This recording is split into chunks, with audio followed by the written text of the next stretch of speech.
Rob Lister, how the hell are you, mate? Oh, I'm good, old mate. Good to see you, my friend. Kermie. Been a little while. I think the Yeah. last time we caught up was down by a lake somewhere, Yeah, wasn't Green it? Lake over near Stanhope. That's it, which is a fair way from Wollora, Yeah, which but as you just explained to me is in the middle of nowhere. Well, as I said, you know where Arrett is? And you said, yeah, sort of. I said, well, it's just down the road from Arrett. I don't live there. I haven't been there, well, for a long time. Where are But these that's guys? where my father, that's when he had his transport business, where I grew up as a kid. And so this truck behind us is an ode to him. No, it's not. It's not his actual original truck, but I built it just because that's what he had. Okay, so He's still with us, of course, but well, I'm glad to hear that, mate. yeah. So Probably not as glad as he is, but so Listers, 1957 to 2007, 50 years at that point in time. Yep. So you didn't start that business, Rob. no, I was born in '56. You so look as though you're getting on, mate, but not that old. No, 56 I am. Okay. No, Dad. That's when Dad started, and he retired in 2007 at the age of 73. He started off. His first truck was a 1938 beer barrel Ford, and he used to do everything from cutting wood to carting gravel, catching bloody rabbits. He was a shearer back in them days. Mm-hmm. And then he his next truck he bought was a F600 Ford, and he had two S. And then he bought another one. He used to have tippers on them.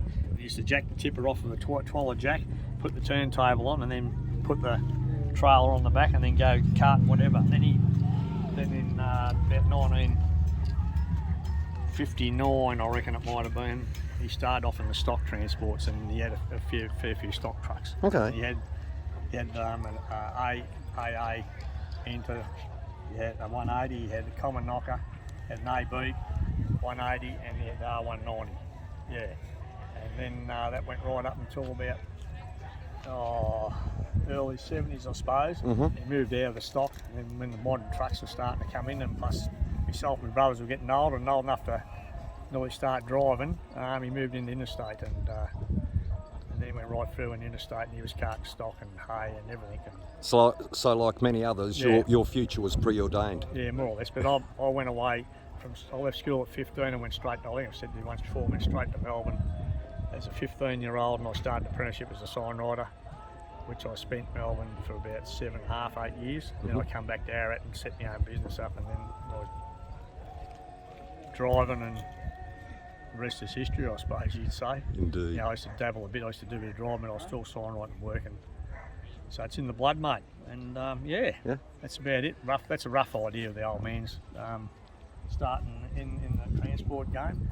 He used to, I can remember as a kid, he'd go out and he'd shovel 6 yards of gravel by hand onto the tipper, go and deliver it, then go shearing all day, and he'd go home at night and go back out, pick up the truck and go back out the gravel, shovel another 6 yards of gravel, and he did that day after day after day. Wow. And after shearing 150, 160 sheep a day. So he's one of the old school, tough old Yeah, blokes. there's not too many people like that around these days. And, he's 87 now, and he's still going not too bad, yeah. Good, glad to hear it. So take us through this, through the Inter R190 we're looking at, folks. Yeah, As well. you can see as well. It's, as you see, the old R190, which were the king of the road in their day. And, Indeed. this is an ex-cane shop, actually from Mount Gambier. Okay. Cane, yes, they had heaps of them back in the day. Mhm. And this one, what I found out is it was number 32, and it used to run Sydney a fair bit from Mount Gambier, and it had several drivers in it. Yeah, that's what it is. And I got hold of the truck, and I think it was about what I can work out, I think it was about the third or fourth owner of it, Okay. since it was Cane Sheltons. Mm-hmm. I ended up coming out of Adelaide originally. Right. The guy that got hold of it for me was from the East Estate, Yep.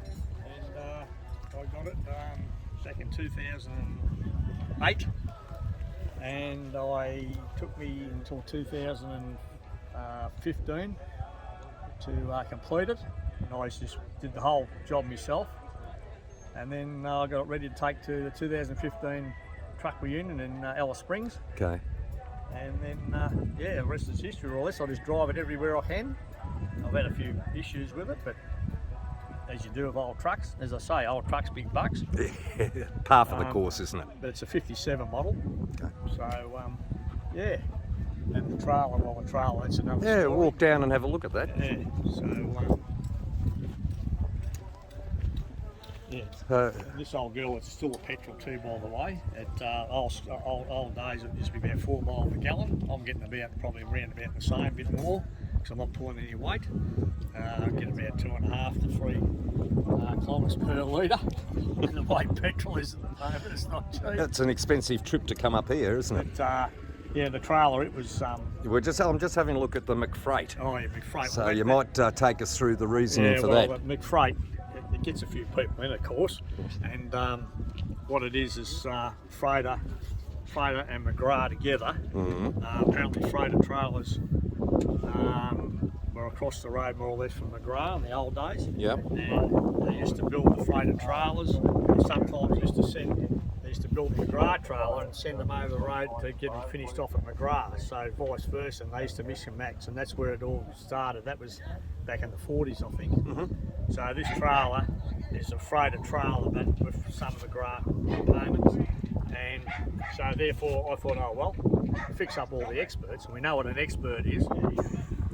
I thought I'd call it McFreight, McGrath, and that's the MF. Some people think, is that Massey Ferguson? I said, well, yeah, well, my old mate, bless his soul, Rick Heyman, as we all know. Yes. Rick said to me one day, he said, well, what do you want to tell him?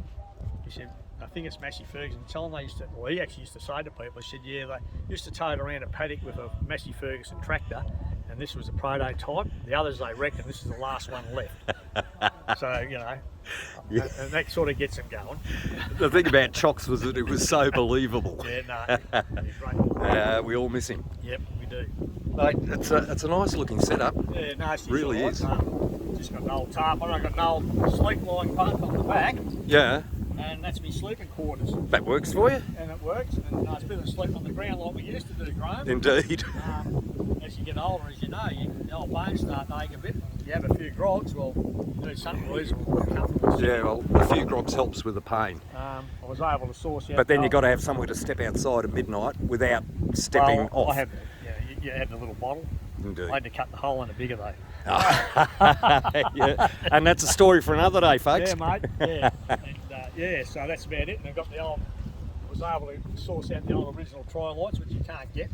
You know, from the back of these old lights, you can't buy them anymore. No. So I was lucky to get those, so to keep it all retro and original. So I've tried to keep the whole outfit how it was, you know. Yeah, it's beautiful. Yeah. It's a nice piece of history. Yeah. Good on you, mate. Thanks. Appreciate Jeremy, your time. Graham, beautiful. Good to catch up, We'll mate. talk to you soon. Appreciate it. Good on you. And we shouldn't finish this little chat without a mention of this band-aid, we'll call it, on your right ear. Yeah, trying to make the top of read look alike. Yeah. It might be a good lesson for other blokes Yeah. and women, anyone who get spends checked. time out in the sun to get checked, because you've got a bit of the big C on that ear. And wear hats, because I was always growing up, never wore bloody hats out in the sun, and they're like I'm paying for it. But anyway, hopefully it doesn't go it stays on the outside and doesn't move inside. Yeah, indeed. So fellas, go and Yeah, get go and get checked. Get your skin Both checked. do that. Get a camera up your bum, Yeah. and Been there, done that, and the doctor said to me, I said, the doctor, where do you want me to put my pants? He said, over the corner of mine. I'll leave it at that. Cheers, Rob.